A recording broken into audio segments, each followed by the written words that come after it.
With great power comes great responsibility. Compromise where you can. Where you can't, don't. Even if everyone is telling you that something wrong is something right. Even if the whole world is telling you to move. It is your duty to plant yourself like a tree, look them in the eye and say no. You move. Never step onto the battlefield of ideas unprepared. Before you enter the fray, you need a plan. And there's no better place to get one than right here on Tactics with host Caleb Colquitt. The Situation Room goes live now on News Radio 1440. And good afternoon, everybody. It feels like afternoon now with daylight savings time. Thank you for joining us on the program this Tuesday. Whether you're listening to us on YouTube, Twitter, Twitch, Facebook, Mixer, or the terrestrial signal on newsradio1440.com, we certainly appreciate you being with us however you choose to join us here on Tactics, where speech isn't violence, tolerance isn't love, and disagreement isn't hate.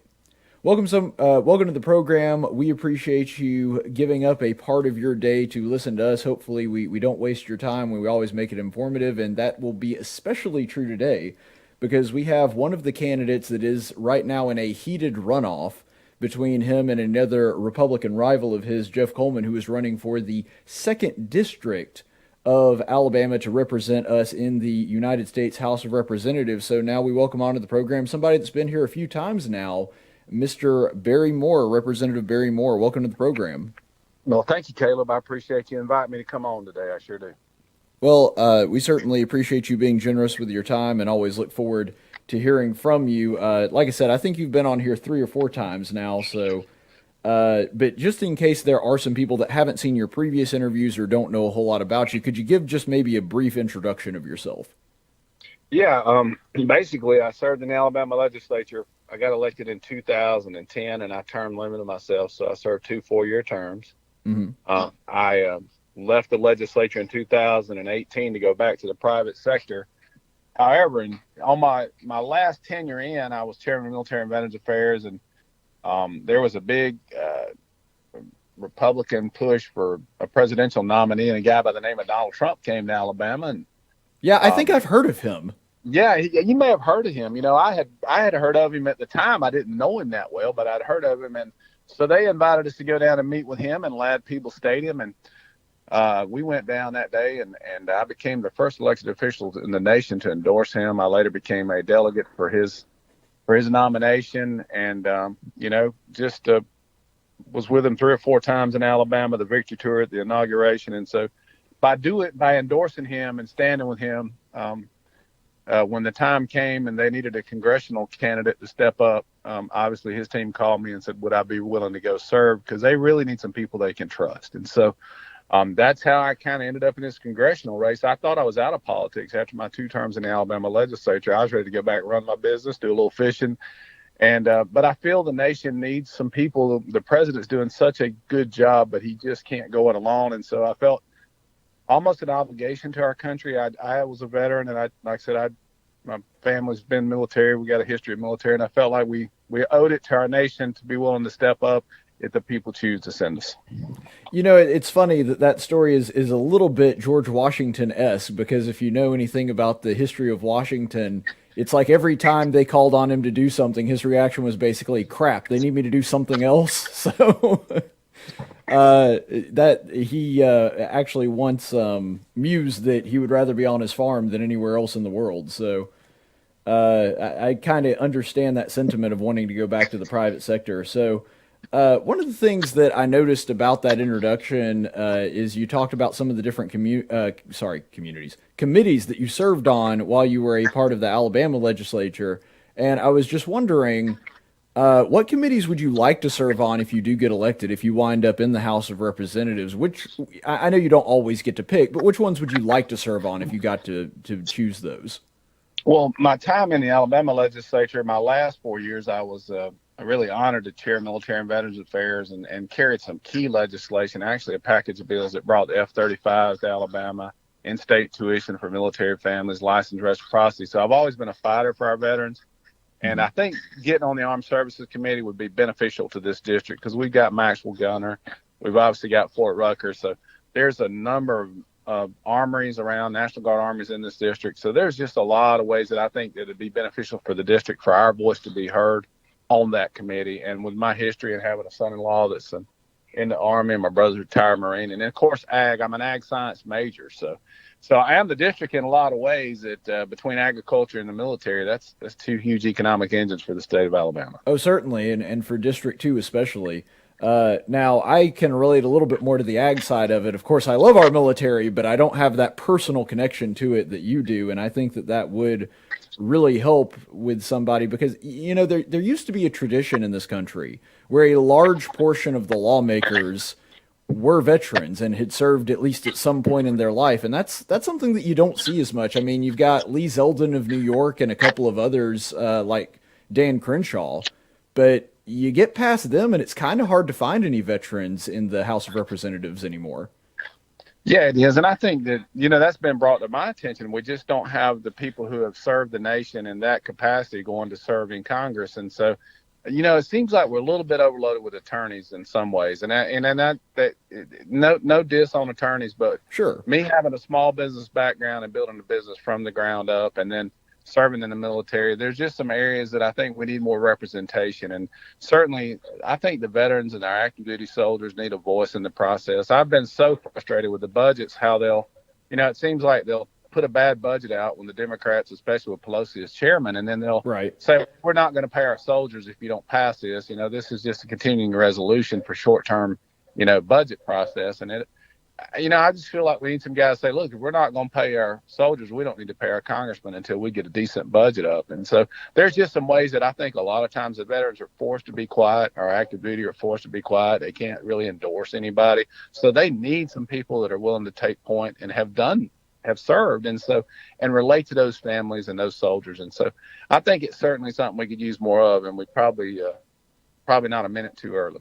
Yeah, and I know a lot of the reason that you're having those continuing resolution fights 2 or 3 times a year is because for the past, I believe, 12 years now, Congress has not passed a budget, which is like the first thing that the Constitution mandates that they do. That's exactly right. And they always, in the way they use this, not paying our soldiers and our military DOD people and all that, just so they can force the Republicans into a terrible position. Because I can remember the last time we had this happen as chairman of Military and Veterans Affairs, and believe me, I was in the state of Alabama. I had no control over the federal budget in that respect. But so many people call me in a panic because they have mortgages, they have children in school, they have bills they have to pay. And Congress is rolling along getting paid saying, hey, Mr. President, you sign this or else, and so it just we need to separate those. They need to do budgeting. Oh, absolutely. I tell you what, Congress, if you're not going to do your job, you're not going to get paid. Well, and that's the thing, too. They basically use the military as a hostage for the GOP, where they'll say, look, either you vote to fund NPR's month-long expose on lesbian poetry from South Africa and funding Planned Parenthood, or we're not paying our military, which is one of the most insane things that, because that's a no-win situation that you're put into, that unfortunately, a lot of Republicans that don't really have a spine when it comes to that stuff just automatically capitulate. But on that, one of the things that I wanted to ask about, because you've talked a lot about military, and I know that you have a personal tie to it, and you've talked about strengthening it. That is kind of vague, though, so if you could sort of flesh that out, because, of course, I know spending is an issue, but our military actually is pretty well funded right now, and I'm not saying that they couldn't maybe use more funds in this area or that area, but just overall, what are some policy changes you'd like to see that you think would strengthen our military and allow them to do their job and do it more efficiently? Well, I think, that's a pretty broad spectrum, but obviously the VA, we need to take care of these soldiers and their families when they've been deployed. They've put everything, life and limb, on line, so to speak, to try to protect we've got to make sure they get really, really good health care and decent treatment when they get back. There's some PTSD and some traumatic brain injury stuff that needs to be addressed. And, I think we need to arm our soldiers on their bases. Those are the guys, they're the best at handling weapons we've got, and we make them sitting ducks, like recently happened at Naval Air Station in Pensacola, where there's just why would we do that to the very people that we've trained to defend this country and to use weapons, and just put them out there sitting ducks with no weapons? So there's just the VA letting them arm themselves, making sure that we get the retention rates. And honestly, I can remember when my brother he was stationed out in El Toro, and he was a pilot out there, and we had E3s and E4s delivering pizza at night because it was so expensive to live in California. They just couldn't, they couldn't make ends meet. So I think it ought to be a decent wage for those guys. I think there's some ways that we could address a ton of issues. Like I said, arming them, number one, getting the VA straightened out. The problem with our hiring practices in the VA is we've hired some people over the years that honestly, it was more about we don't hire enough veterans to take care of veterans. I think we hire people and put them in positions, and then we can't remove them if they're not doing their job. If you ever tried to fire a federal employee, it can be difficult. So, yeah, I've heard that. We found tons of problems with the hiring in the VA in Alabama. Mm-hmm. We cleaned some of that up, but there's another, some things we did in Alabama that I think ought to be a national issue is license reciprocity for military spouses. I passed a bill in Alabama that allowed, if your wife or spouse say she has a cosmetology license at Fort Benning, Georgia, and wants to come, and the military says, oh, you got to go to Fort Rucker, Alabama. Well, she couldn't even practice her hair cutting, her cosmetology, because she didn't have a state license. I think there ought to be some reciprocity across state lines. So those spouses, when the government says, hey, we're going to station you at this base in another state, they have time to make a living until they can go through the process. It's just, because you don't have a say. When Uncle Sam says go, you got to go, and that means get your family, your kids, your wife, and pack up. So things like that. I pass the in-state tuition. I don't think it's fair to have a family transfer from, Fort Bragg, North Carolina, to Fort Rucker, Alabama, and say, well, you got to pay out-of-state tuition now because you're not a citizen of the state. But there's ways that we can make it easier for these military families who are required to move because of the need of Uncle Sam, and that's just part of the job. About every 3 or 4 years they move, and so there just needs to be ways to make those transitions as painless as possible, because you're leaving your friends, you're leaving your school system, you're going to another state. And of course there's communities, they know each other, and those military communities are fairly small. Mm-hmm. They usually have friends where they go. But why not make that transition as painless as possible? Well, and that's the thing. I think even states, blue, red, doesn't matter. The vast majority of people and voters in those states would have no problem with a lot of the things that you're proposing. It's just a matter of figuring out the logistics of how to do that. And so I think that if you could go to the House and propose something that would be workable, that the vast majority of people, Democrat, Republican, whatever, would probably be on board with it. Yeah, it'd be hard to go against the kind of common sense approach to governance that makes life easier on your servicemen and women. Well, for sure. One thing that I wanted to ask too, would you cut spending and where? Because a lot of people like to come out and say, well, I would cut spending, but then you get into specifics and ask them some categories and they're like, well, not there and not there and not there. And then you find out really they don't want to cut spending. So specifically, what are some areas you think we could trim some of the fat off of the federal government in the budget? Well, number one, we can't be paying people who have never paid into the system.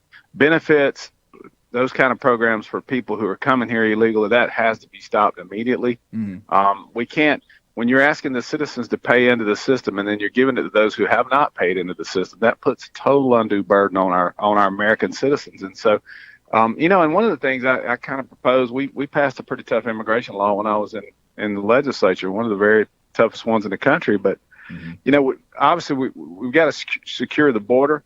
But I told him, I said, we need to look at a national wire fee. When you see money wired across the border to Mexico, a lot of that money is earned here illegally. In other words, we're not getting any revenue. They're working for cash. They don't have Social Security numbers, so they're not on the tax rolls in any form. They don't pay an income tax, no kind of tax, Social Security, federal withholding, anything. And then that money is being wired across the border.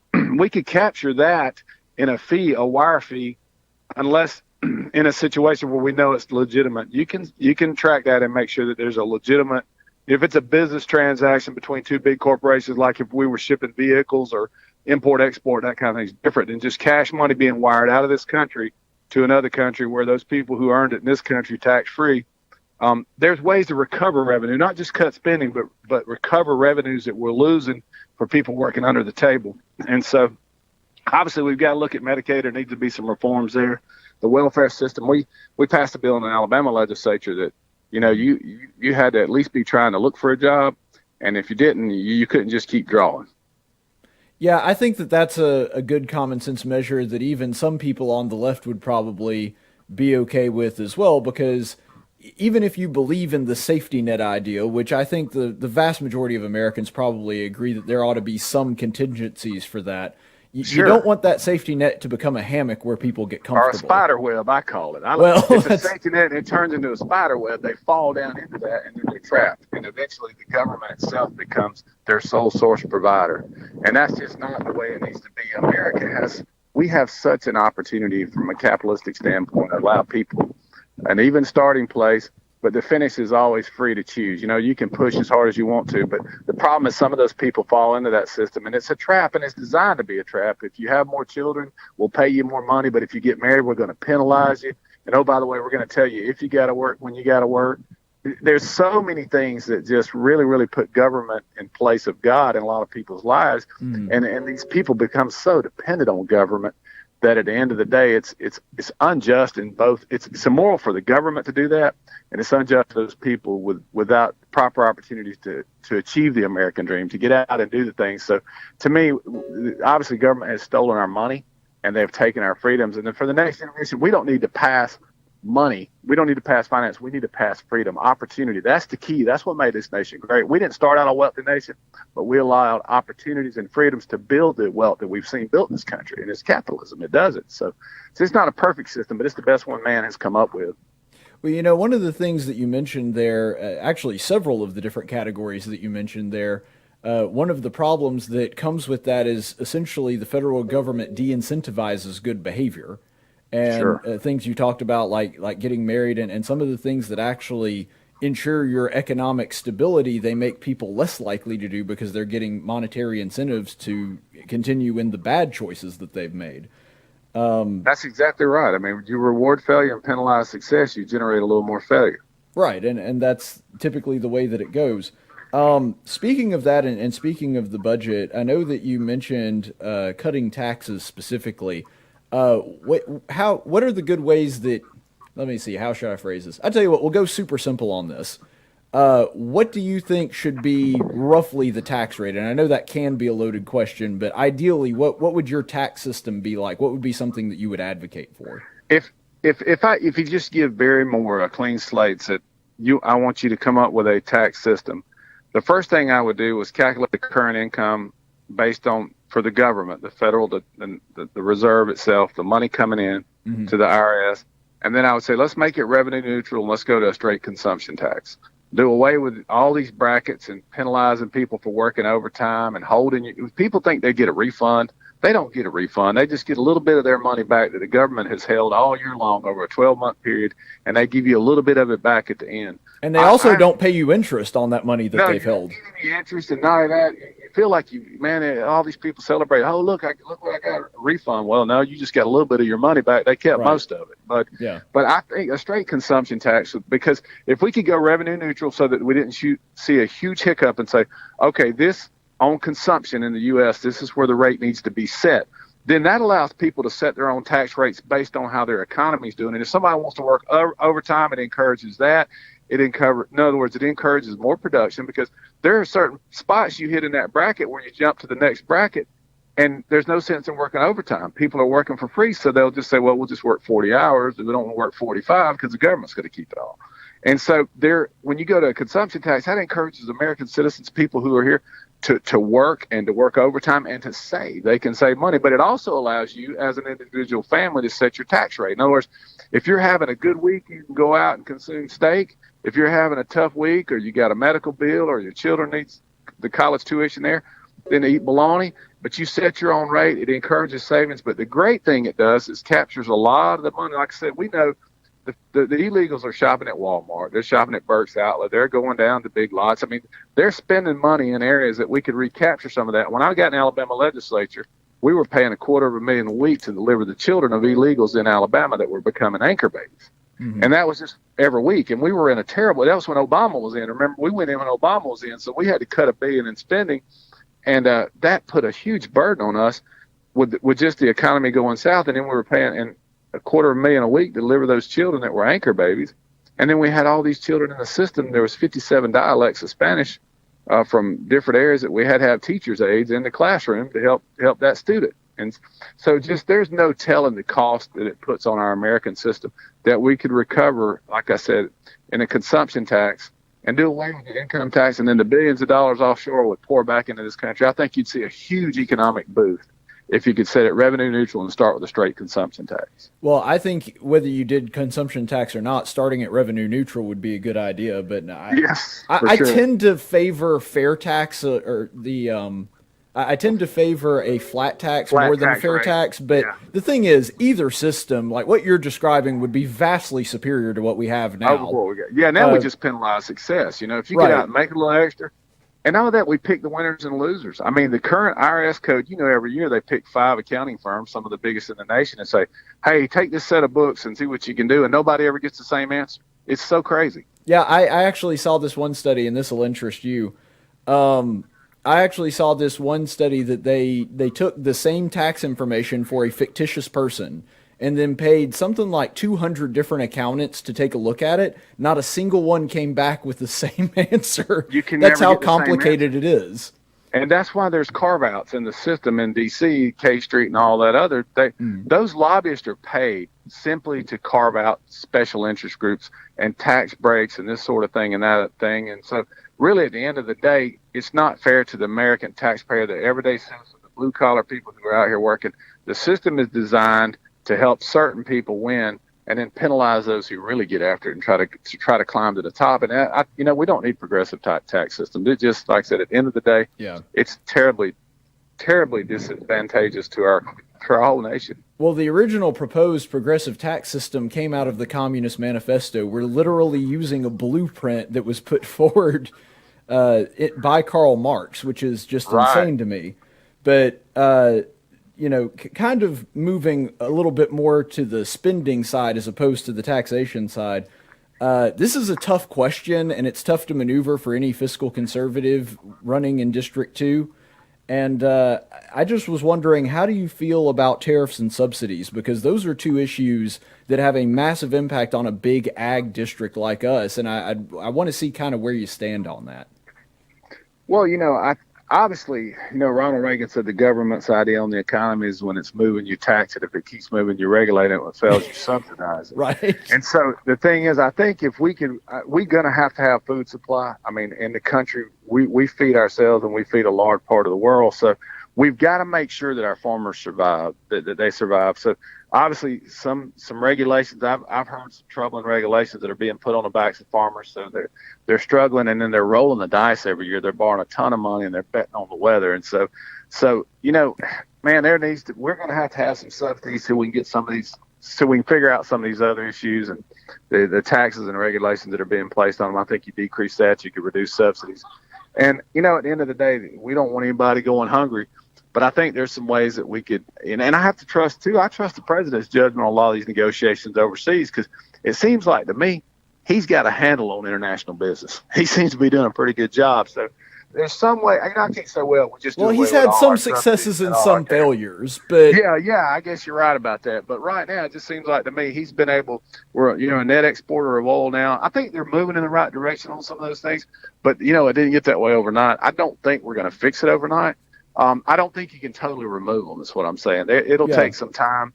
And I think you're right. I mean, for a fiscal conservative to say tariffs is not really free markets, but if they're manipulating currency overseas, then it's hard to say what's really fair anyway. Well, I would actually still argue against tariffs for a couple different reasons. But one thing that I wanted to sort of latch onto that you were talking about there, because I want to give the listener more, I don't want to really sit here and debate. I just want to give the listener an idea of what your views are on that. So if I could summarize that, tell me if I'm mischaracterizing what you're saying. You're saying yes to subsidies, but only until we have weaned them off of them by getting rid of some of these regulations so that we aren't fixing a problem that government caused in the first place. That's a good way of putting it. Maybe you ought to be running for office and I ought to be hosting a radio show. But yeah, I think that's a great way to put it, because at the end of the day, right now, you just can't cut them off because nobody plants anything then. I mean, I think that, and we've got to have food supply. Government don't want to be housing too many people and feeding too many people. At least I don't think we need to. I think that needs to be private sector kind of stuff. Right. But we don't want people starving in the streets. But at the end of the day, I think we can produce enough food and get a great enough market around the world for our products that at some point it becomes profitable for our farmers again. But you can't do that overnight. You've got to say, look, guys, if you're going to borrow millions of dollars and you're going to plant a seed in the ground and hope you get a yield and then bet on the weather, there's got to be some offsets. There's got to be some protections for those guys. And it didn't get here overnight, and it's not going to disappear overnight, obviously. Well, no, I couldn't agree with you more. And but as we learned, farming's super easy. You just throw a seed in the ground and it just pops right up. Bloomberg taught us about that. Like, I didn't know it was that easy, but thankfully he cleared me up on that. I'm amazed when I look at like some of the equipment. I'm in the dirt work and in the garbage business, and we got equipment. But when I go to some of my friends at farm and see the cost of that equipment, and actually how high tech it's got, but it's almost like the small guy can't survive anymore. I don't know if the margins are so tight or what's gotten into the market that's causing it this way. But now if they're not farming 1,000, 1,500, 2,000 acres and doing it with some really, really expensive equipment, they're just not competitive. They don't make it. Yeah, it's unfortunate, and two ag guys like you and me could probably go back for an hour or two talking just about that. But I do need to move on because I know we're running out of time here, and I don't want to use too much of your time.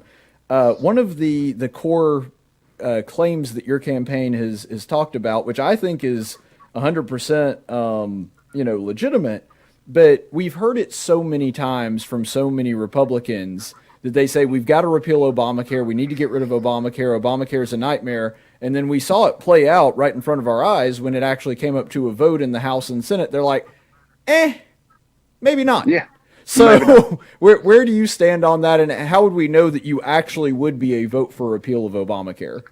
Well, when I was in the Alabama legislature, I brought a bill to repeal Obamacare, and it was one of those things. Obviously, I caught some heat about it, and but at the end of the day, there's ways to fix the healthcare system, and it's not really simple. But I tell you this, letting these insurance companies sell across state lines would be a good start, and then not mandating certain coverages. Because, like, for example, if you get my age, you're not planning on having any children anytime soon. My wife and I, neither one of us, but we're still having to pay maternity insurance. So there's ways, if we allow these companies to customize their plans and compete across state lines instead of giving almost monopolies in certain states to certain companies, I think you could see an opportunity where free market could step in and provide better service, better payment times, and start negotiating your policy. Say, I want these coverages, I need these coverages, and not have to pay for everything under the sun that you wouldn't need. And so, that's one way to lower the cost of it. And, I think I'm glad we're doing away with a mandate. I think that's a great move. I think that was really, when you hire 16,000 IRS agents to enforce a health care plan, it's really nothing more than a tax plan. Well, I mean, and that's how they actually ruled in the Supreme Court that it was able to stay legal anyway, is they had to rewrite the law and say, no, it's not a fine, it's a tax. No, it's a tax. Yeah, that's exactly right. But when you think about this now, you're going to either force the American citizen to participate in a government program, or you're going to tax them for not participating. And to me, the telltale sign was when Congress exempted themselves and their staff. You should have known then this was that should be a huge red flag for us. Yeah, well, now, that me being a policy guy, I love talking policy. I love talking about issues, but this also being a political show, I have to talk about the actual politics as well with, and this will probably be my last question to you today. Jeff Coleman won in pretty convincing fashion with about 40% of the vote. And, I was rooting for you, but at the same time, you barely eked out a second place against Jessica Taylor. What's your campaign strategy for being able to win this vote so that you can go on and face a Democrat opponent and hopefully get elected to the House? Well, the things that we noticed probably most clearly was that our numbers were moving north and Jeff's was coming down. Jeff, they were predicting Jeff spent $2 million. We spent a little over $200,000. So he outspent remember there were 7 candidates in this race. Yeah. So we expected second and third, actually fourth place, all those to be kind of close because Jeff had spent $2 million, like I said, but he had 91% name ID, and his negatives have been rising because of some issues. And so which astounds me because he came out of nowhere, like no one had heard of Jeff Coleman, and then all of a sudden he bought so much in advertising, he had 91% name ID. That was astounding to me. And in about January the 12th, I mean, he was way up there. I mean, he was expected. They were talking, he's going to win it without a runoff. But then the stuff came out he had no negatives because nobody knew anything about him. But as stuff began to come out, as his numbers, the negatives, the truth behind who he was started to come out, it sounded like that he just started going south. And we just stayed on message. We were the first to endorse Trump. We were the only veteran in the race. Alabama's most dependable conservative vote. I turned on myself. We stayed on message. And what happened was, we didn't have the money even, Jessica Taylor got a lot of national media. I mean, she got a lot of national media. She was on Fox because I think there was some women's groups, the Squad, and Susan B. Anthony, which I guess are good organizations. At least Susan B. Anthony is. They're pro-life group. They're a good group. They got behind her and got her money nationally. So she moved pretty quick. And plus, they had a lot of political ties.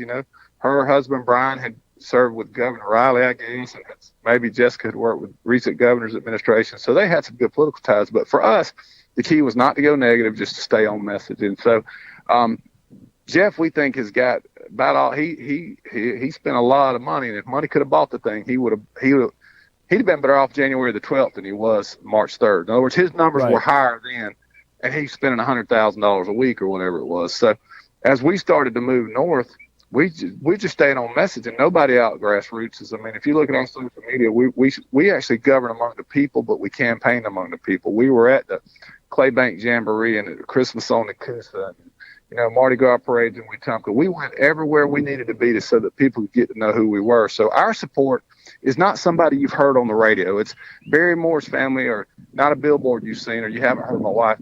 My support is 10,000 people on social media and another 5,000 on my personal, people that know us and know who we are. And then these veterans, as the stuff gets out, they realize, hey, he's the only veteran in the race. He's got family in the military. That's a big voting block. And so we feel like our grassroots is key, and getting out the vote in a runoff is always key. So we think I had a couple of people tell me, if you can get him in a runoff, you can beat him. And here we are, so we'll see how it goes.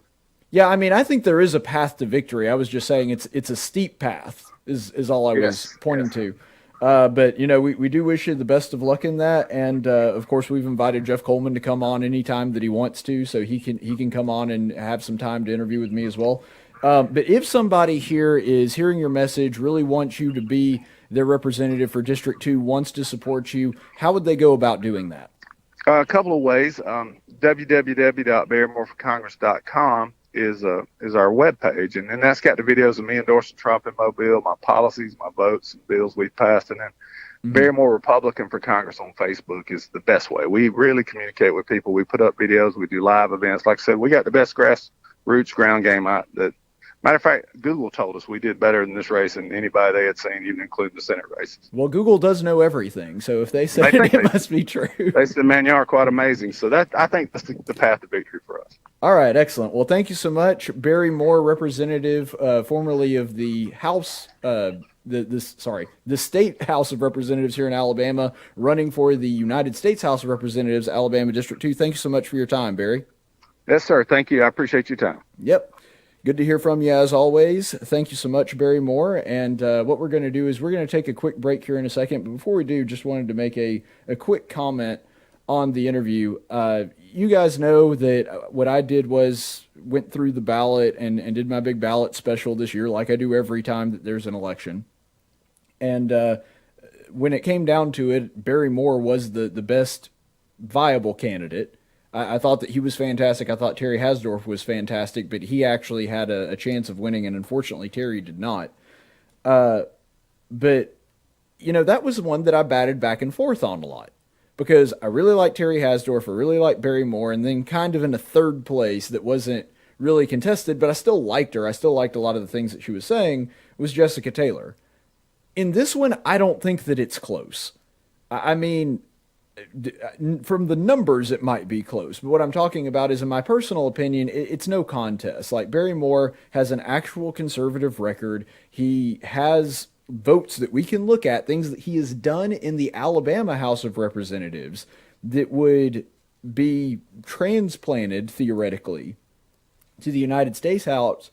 Jeff Coleman has come out of nowhere. He's not proven himself at all. He says he's a conservative, but remember that Martha Roby said that she was a conservative and said a lot of the similar things that Jeff Coleman was saying when she ran for office. And then when she actually got up there, she had a voting record that was worse than Bobby Bright, the Democrat whom she replaced. And so looking at these two candidates, especially, and this is why I actually do like the runoff system, when you've whittled it down to just two candidates and you're looking at Barry Moore versus Jeff Coleman, there's just no comparison in my mind. Now, like I said, Jeff Coleman is invited on the program at any time. I tried to get an interview with him beforehand. I tried to get one a few months ago. I've reached out to his campaign again. They've yet to respond to me. I guess that they would rather just buy ads, which, I mean, fine with me. It's making News Radio 1440 money.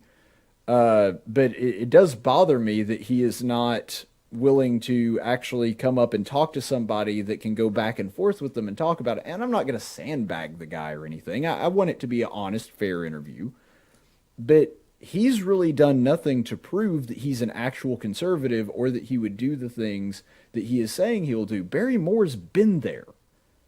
And so I think that if we're looking at who is the most likely, the most probable to be an actual conservative, somebody that is in the mold of your Mo Brooks or your Gary Palmer, someone that actually votes like a conservative would, that actually represents the values of the state of Alabama, when that's your rubric that you're comparing these guys on, I mean, Barry Moore beats him by a country mile. And so, at least right now, unless somebody changes my mind between now and the 3 weeks that we have left, 3.5-ish weeks that we have left until the vote, there's just no question in my mind that my vote's going to wind up going toward Barry Moore. But, you know, you make your own decisions. We've given you the information. That's something that you need to make the call on. So what we're going to do is we're going to take a quick break, and we'll be back in just a moment on Tactics.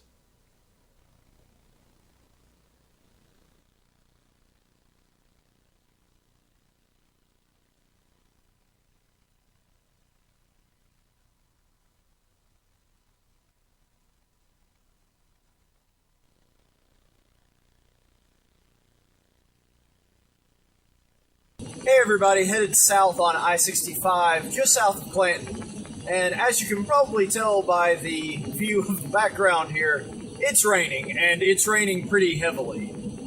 And it's something that I've always found very annoying, trying to drive in the rain. It's always something that's kind of a pain for me. Of course, it hurts your visibility, and it's annoying when you have to make a pit stop to head and get some gas or get something to eat. But you know, the funny thing about rain is that I think a lot of the ways in which we view it comes down to a matter of perspective. There's a great country song called "Where I Come From, Rain is a Good Thing." And I wouldn't say that it's necessarily my favorite, but it does point out a really important lesson about perspective. Because when you look at the scripture, it's very often that people will pray for rain, that they desire rain because they saw rain as something that is good for the crops, it increased the amount of food that was around, and the point of that country song is kind of the same thing. That when you're looking out in the country, people see rain as a good thing because it makes the crops grow, it's something that refreshes the earth, and another thing that you can view from the scripture is that the original rain that came, of course, in the flood of Noah was something that was very powerful and destructive and destroyed all of humanity. And yet, rain is also the way that God chooses to bless the earth by giving increase. And I really think that it goes down to this analogy, which I heard a long time ago, which is happiness, if it had a physical shape, there was a physical form or a thing that you could use to describe happiness, that shape would have to be in the form of glass. Now, the interesting thing about glass is you can't always see it. If it's clear and it's clean, it's very easy to miss that it's there. But just like happiness, all you have to do is shift your perspective just a little bit, and you will realize that the thing that you had been looking for this whole time was actually there all along. I think that's what the Bible means by being content and finding joy. And this is something that is a frequent theme of Paul's writings, which is very appropriate considering several of his writings, and the ones specifically where he talks about, I'm thinking of the book of Philippians, for example, are pieces of scripture that he penned while being persecuted for his belief. And so the difference in joy and contentment and happiness is a good thing. I'm not against happiness. I don't want anyone to think that. But the reason that I say joy is actually deeper, joy is the thing that is actually like glass. So I think that quote that I gave a second ago needs modification just a little bit. Because happiness can come and go. It's a feeling, it's an emotion. Sometimes it's there, sometimes it's not. Sometimes you have no control over it. Finding joy in the Lord is a completely different concept.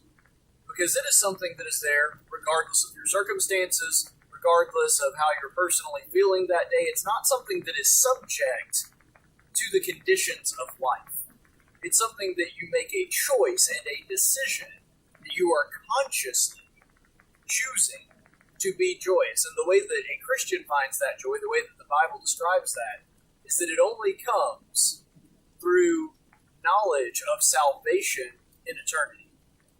Knowing that there is a all-powerful God that, despite having enough power to create the entire universe, loves us and cares enough for us to sacrifice his only son. The fact that there is a God that thought enough of us to give up his only beloved son so that he might be able to again have communion with us and to save us from the condition of our own sin. I mean, how can you know that and believe that and be anything but joyful?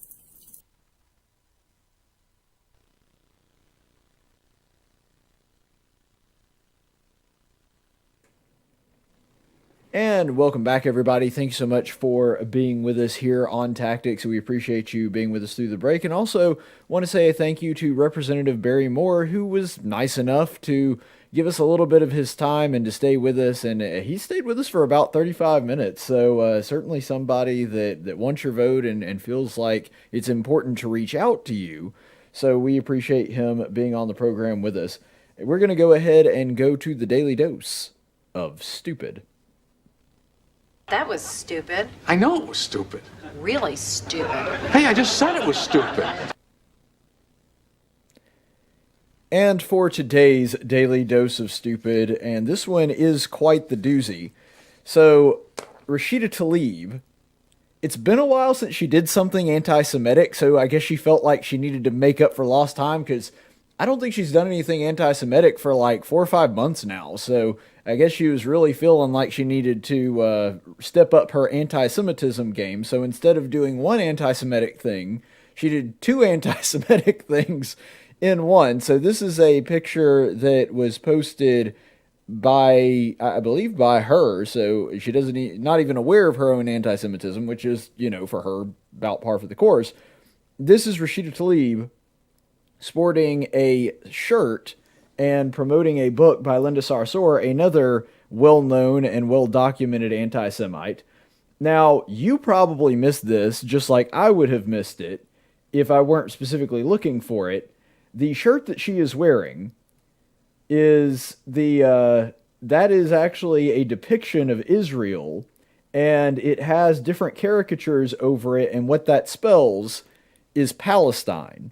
So she's wearing a shirt where you can see Israel, but in those, I guess, Arabic letters, I'm not sure exactly what kind of characters those are, but the translation is it says Palestine over it. So she's saying Palestine should be what Israel is considered, which is horrible on a number of levels. It would be kind of like in the middle of the occupation, well, or before, I guess, technically, the occupation of France by Germany. You were wearing a shirt that had France on the front of it, and it said Germany across it. That's about the level of what we're dealing with. And the ad that actually promotes this shirt, the ad that presumably she got this same shirt from, says that this is a way to show solidarity with those on the ground and be like the brave warriors that are defending Palestine, which is probably terrorist. It seems like that's a reference to it, because if you're talking about people that are attacking Israel, those would be the terrorists. Those are the ones that are launching rockets on them and sending bombs. And just earlier this week, I believe, there were reports of terrorists actually strapping IEDs to balloons, hoping to ensnare Jewish children with them. And you'll remember that back when the big protest was going on that we covered, there were people flying kites with swastikas, and the media was out there asking, was like, don't you realize that flying kites with swastikas and sending them over there is something that the media is going to look at and maybe get the wrong idea? And the Palestinians were like, no, that's exactly the idea we're wanting to send. We want to burn Jews. I mean, the level of dissonance here, that you're standing with those people and throwing in your lot with them and want Israel to not exist, and this should come as no surprise to anyone. Keep in mind, Rashida Tlaib is one that went on record just a few months ago when she was doing an interview. In fact, when I said that it had been about 4 or 5 months, I think that this was the last thing that happened with Rashida Tlaib, her last anti-Semitic rant, where she started talking about how there should be a one-state solution and Palestine should be ruling over the land that is currently known as Israel. So this really isn't a big surprise to anybody. She's somebody that supports the BDS movement. She has a giant map in her office where she has Israel marked over, and it says Palestine over the map that is in her office in Congress. I mean, this is, like I said, as bad as having France with the words Germany written over it, saying that that is rightfully Germany's land in World War II. This is the kind of person that we have serving in our Congress, which should frighten everybody. And you'll also remember, actually, I think this is the last racist thing that she did, blamed the Israeli occupation for terrorists killing a 17-year-old Jewish girl. So apparently sympathizing with the terrorists and saying, well, the terrorists, they only did it because, the Israelis are so bad. We debunked, or, we tore that argument apart earlier, and it's ridiculous to even suggest that. I do think it's odd that somebody who considers herself such a feminist immediately rushes to victim blaming, which is really odd. But this is just the kind of ilk that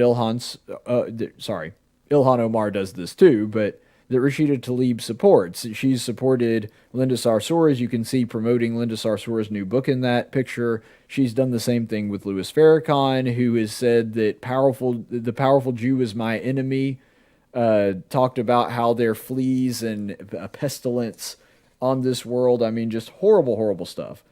And remember that Linda Sarsour, the person whose book she is promoting there in that picture, is somebody that was so rabidly anti-Semitic that the Women's March kicked her out. Now, I want you to think about this. This isn't The Blaze or Conservative Review or Breitbart or any of the right-leaning media. This isn't something that was started by Fox News. This is a bunch of uber-liberal women that got together specifically to protest Donald Trump and want him out of office, that were looking at Linda Sarsour as like, that chick's crazy, and we don't want her in our organization. That's how radical Linda Sarsour is. A group that seems to be pretty comfortable and chummy with Antifa was like, yeah, but Linda Sarsour, she's kind of extreme. Let's stay away from her.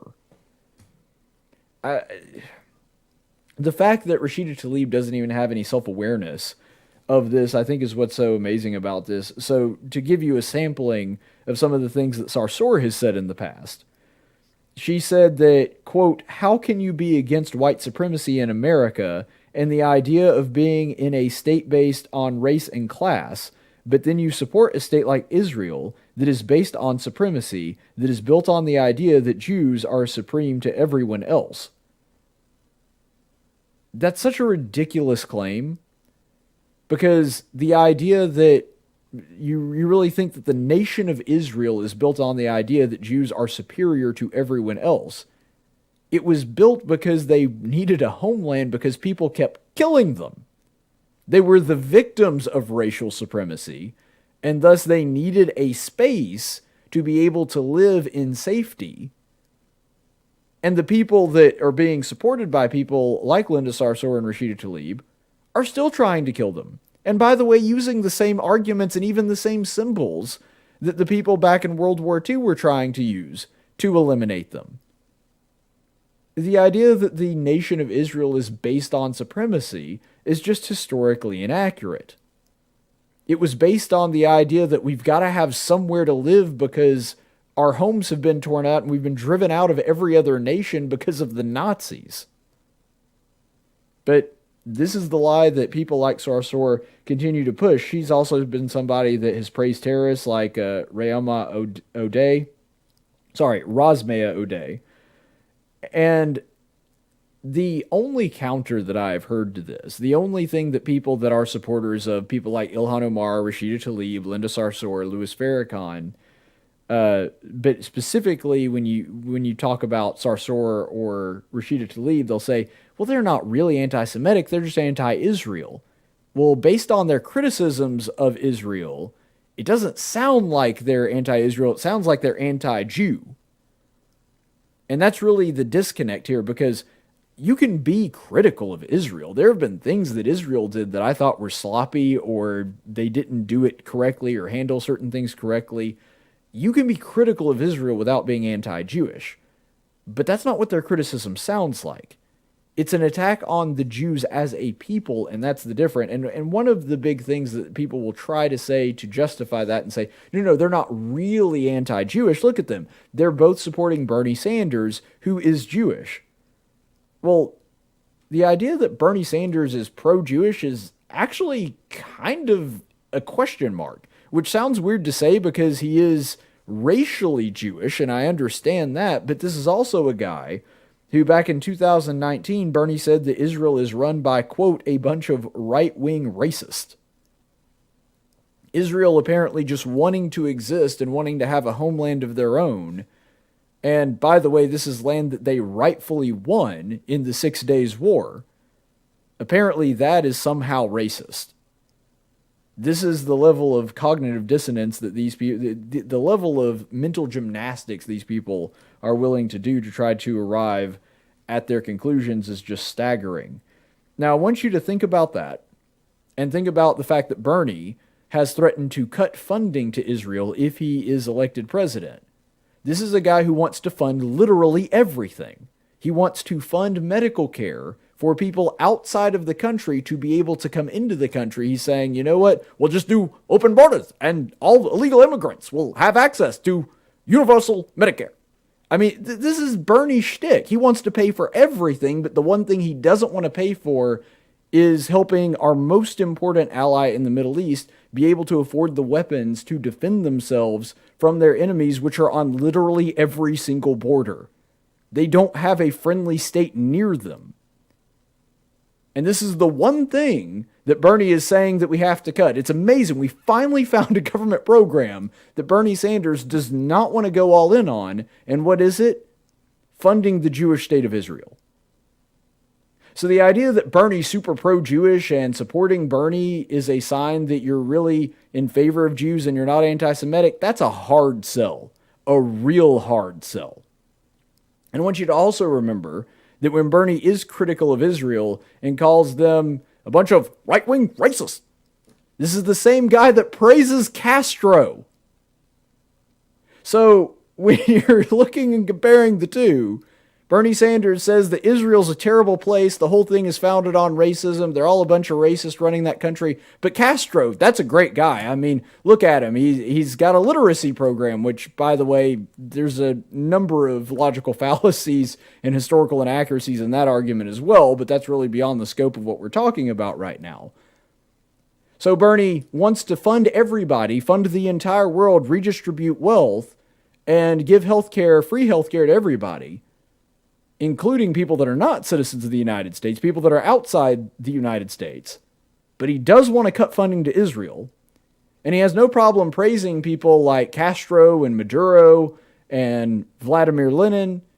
But when it comes to the people that are leading Israel, those people are all a bunch of right-wing racists. There's nothing nice to be said about them. But sure, supporting Bernie, that's the ultimate act. That gives you complete immunity from anti-Semitism. It's just stupid. The arguments that these people are trying to make, because here's the thing. When it comes to being Jewish, there are two aspects of being Jewish. Because Israel is a theocracy, and the Jewish religion is a theocracy. And so you can be racially Jewish, because there is a race of Jews. You can also be nationalistically Jewish, which is kind of the same thing, not exactly, but since it goes back to people who are of the seed of Abraham, and that being both a nation and a racial identity, so that there's a similarity. But the other big break is being spiritually Jewish. Well, now I'll tell you right now, spiritually, I'm more Jewish than Bernie. I'm a lot closer to being spiritually Jewish than Bernie ever has been in his life. And I'm not Jewish, I'm a Christian, and I'm a white dude, so I'm obviously not racially Jewish. But I'm just saying, if you're talking about following the teachings of people like Abraham and Isaac and Jacob and Moses and reading the Torah, I mean, I just finished, literally this morning, because I went on a yearly Bible plan, I finished the last book, or the last chapter in Deuteronomy. So I read through the Torah again. I've done that, no telling how many times. But Bernie, I kind of doubt he's ever read the Torah, or if he has, it was real limited. I mean, think about this. Bernie can't even follow the 10 Commandments. What's one of the 10 Commandments? Thou shalt not covet. His entire ideology is based off the idea of wanting things that other people have. There's a reason that socialism is the gospel of envy, and Bernie Sanders embraces that with open arms. Every single time he opens his mouth, it's something about the 1%. Well, you're not supposed to covet your neighbor's goods. It doesn't matter if it didn't say, don't covet your neighbor's goods. Well, unless, of course, he's like super rich and stuff. No, it says, don't covet anything of your neighbor's. Not his livestock, not his wife, not his house, not the things that he has. You don't covet anything of your neighbor's. That's one of the big 10 in Judaism. And Bernie doesn't subscribe to it because Bernie isn't really religiously Jewish. He's Jewish in the sense that he's the descendant of Jews. But as far as living by their principles, that's something that millions upon millions of Christians do far better than Bernie Sanders ever thought about doing. And so it's just a very shaky argument to say that, oh, I'm not anti-Semitic because I'm supporting Bernie. Well, I don't know about that. Bernie's not exactly the poster boy for Jewishness, whether you're talking about his identity, his policies, or his religion. And I want you to think about this. And by the way, I'm going to go ahead and head this off at the pass and give this disclaimer. I am not suggesting that Linda Sarsour and Rashida Tlaib are ISIS terrorists or Taliban terrorists or anything like that. I'm not saying these are one-to-one comparisons. I'm saying in this specific aspect, think about this. If you were a member of the Taliban, or you were a member of ISIS, or you were a member of the Ayatollah in Iran, and your enemy is America, you want America to fall, you want America to be weaker, you want to figure out a way to overtake the infidels and wage jihad on America, which of the presidential candidates would you support? Would you support Joe Biden? Would you support Donald Trump? Or would you support Bernie Sanders? Well, if the goal is to weaken America, to bring it down economically and make it easier to conquer, of course you'd go for Bernie Sanders. But that doesn't mean those people aren't anti-Semites. Just because they might be rooting for somebody that happens to be Jewish to be the leader of a nation because they believe that leader would be bad. Now, I think that Rashida Tlaib and Linda Sarsour believe that Bernie actually would be a good leader. I think that they ideologically do believe that. All I'm saying here is saying, oh, well, they support Bernie Sanders for president, ergo they are immune from all accusations of anti-Semitism. That's simply not true. Because you could have all kinds of motivations for wanting Bernie Sanders to be president, and not because he happens to be Jewish. And I do think that when you're observing this, that if you were looking at who you would want to be president to weaken the nation and make it easier to conquer, I mean, it's no question you would want Bernie Sanders. You would want him at the helm of this. But the truth is, the left only cares about anti-Semitism when they can use it to push their own agenda. In the same way that they only care about people getting shot and killed when there is some way to push, for example, anti-gun policy, they really only care about anti-Semitism when it helps them politically. You see, when it's anti-Semitism at the march in Charlottesville, well, then they care about it a lot because they feel as though they can use that as a bludgeon to hit their political opponents with. When it's anti-Semitism from Rashida Tlaib, well, they don't care about it as much because that actually hurts them and makes them look bad. See, here's what all this goes down to. They don't care about anti-Semitism. They care about anti-Semitism because they can use it for political ends. But when it doesn't serve those ends, they don't care about it, which means ultimately they don't care about anti-Semitism, they care about their policies being put through. That's the difference. And to kind of illustrate this, and of course I'm using the broader term now, moving from anti-Semitism specifically to racism as a whole, there were a couple of people that have, in the past few days, used a term to describe the coronavirus, which has like 3 names now. Yeah, it would be exactly 3 because there's a scientific name, COVID-19, and then there's the coronavirus, which is the more common name. And then there's another one, which, by the way, I've been hearing for a couple of weeks now from people of all kind of political persuasions, called the Wuhan Flu. But all of a sudden, when House Minority Leader Kevin McCarthy, a Republican, and President Trump's Secretary of State Mike Pompeo used Wuhan Flu to describe it, they just used it, it's part of the vernacular. All of a sudden, when they said it, now it's racist. Now that means that they're against Asians. That they're just using this as some kind of political ploy. But it wasn't racist 5 seconds ago when people on the left were using that term. And they were using the other terms too, but now all of a sudden it's racist. What does that tell you? That the people on the left, they don't care about racism either. They care about it so long as they can use it to push their policies, to push their agenda. Ultimately, it is just a means to an end. Because if you really cared about racism and you really cared about anti-Semitism, you would call people out on it regardless of what side of the aisle they were on. They don't believe that this is racist. They just saw an opportunity to score political points. It's so mind-numbingly apparent. And what's really sad is that there are people that have all this information that look at that and they don't see it. That's what I think is really the most tragic part of this whole thing. That you can look at somebody like Rashida Tlaib holding up a book from an anti-Semite and wearing a shirt that has Palestine written across the state of Israel. Oh, she's not a racist.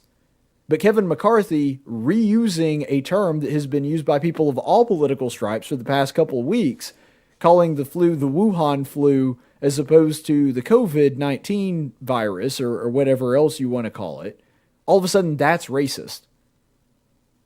You see, it's a complete double standard. Basically, anything that might be somewhat racially sensitive, and I don't even think this qualifies as that, is racist if it's said by somebody on the right, but somebody on the left can full out be an anti-Semite and not get called out for their racism. That's the kind of political landscape we are living in today. Let's go to the Chaplain's report. In 1775, the Continental Congress created the Chaplain Corps. Under the command of General George Washington, each soldier was required to attend worship service every Sunday. While other armies advanced on their feet, Washington's troops advanced on their knees. It's time for the Chaplain's Report with Caleb Colquitt on tactics. And for today's Chaplain Report, as I actually just mentioned, and I didn't even plan to mention it in that segment, it just kind of popped into my head in the spur of the moment. I recently finished reading Deuteronomy, and at the last chapters of Deuteronomy, Moses is wrapping up his talk about the law because he's been going on for 5 books now, making sure that the law is preserved, and that law includes narrative, it includes stories about Israel's history, and then it also has the things that you would kind of expect in a law book, different rules, different commandments, things not to do, things that you should do.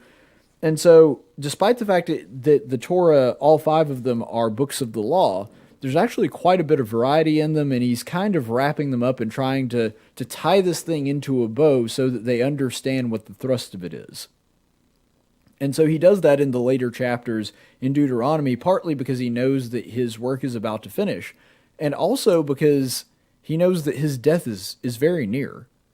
Moses understands, because God has already told him ahead of time, that his death is coming, and so he wants to give Israel something to hang on to, sort of a summary to say, look, this is what all of this means. This is it coming to a head. And one aspect, not the only aspect, but one aspect that plays into this, I think, is very eloquently described in the book of Deuteronomy, chapter 30, verses 11 through 14, which says, "For this commandment which I command you today is not too difficult for you, nor is it out of reach. It is not in heaven, that you should say, who will go up to heaven for us to get it for us and make us hear it, that we may observe it? Nor is it beyond the sea, that you should say, who will cross the sea for us to get it for us and make us hear it, that we may observe it? But the word is very near to you, in your mouth and in your heart, that you may observe it." There's a couple reasons why this verse is so astounding. First of all, it's so unlike the religion of all of the people surrounding them. Because if you look at ancient writings, ancient literature, to get the boon or the revelation from God, there was quite a bit involved in that. So, for example, if you're one of these pagan religions, you have to be some kind of great hero and go on these big epic quests. And the word of God was reserved for a select few. There were only a handful of priests or members of the royal family or whatever system that they had that were allowed to know what the will of God was, and the average person just kind of had to take it on their word that that's really what it said. That's not what Moses did. And this was the system. He was just implementing the idea that God had, which is the word of God is for everyone. That it's not something that should be held only by the Levites or by the priest or by the royal family. That this is something that should go out into the world, because this is for the whole of my people. It's for you and for you and for you. This isn't something that we're going to keep locked up and you have to take people's word on it.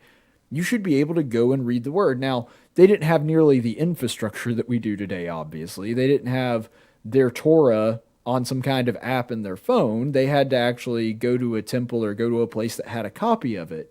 But the idea was always transparency. The idea was always, you have this intimacy with you and God and an intimacy with you and the Word.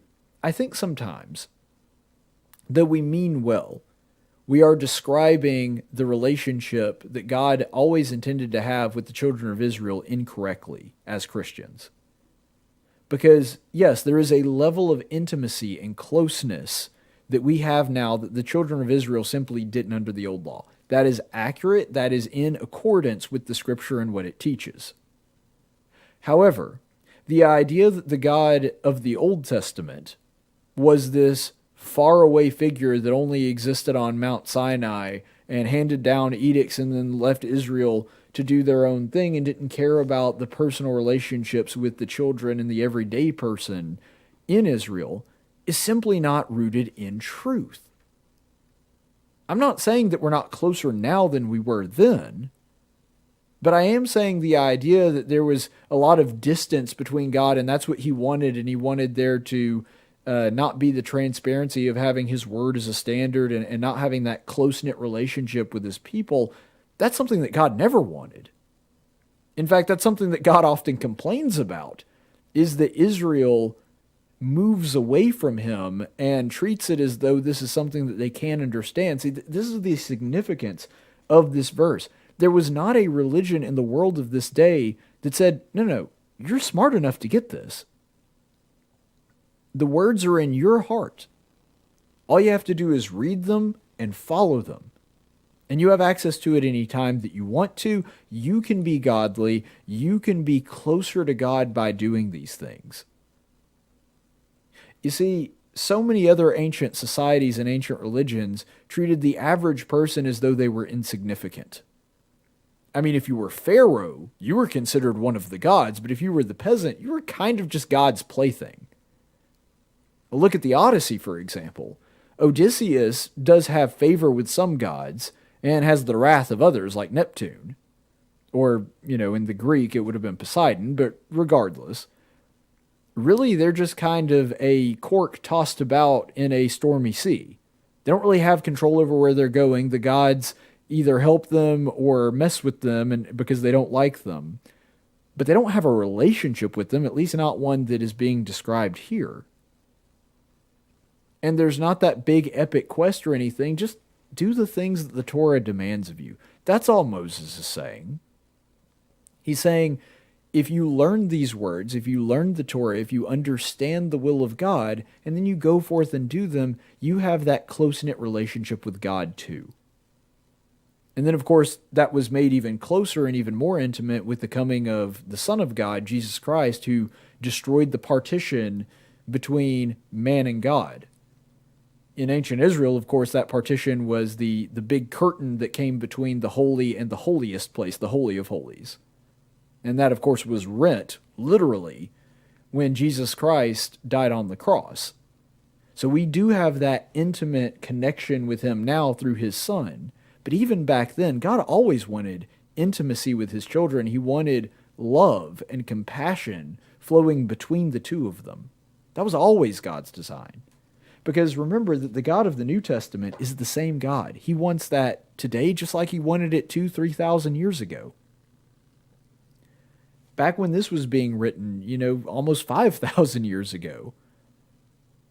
When you see the earliest stories of Abraham and God wanting him to charge out into the world. Ultimately, that's what God wanted. You see, because if we didn't have a God that wanted that didn't want us to be near him and to be like him and to want to imitate him and to love him, then there'd be no purpose in having mankind anyway. Ultimately, we were created to be loved by God and also to love him back. That's the whole reason that we're here, is because God wanted to have that kind of relationship with us.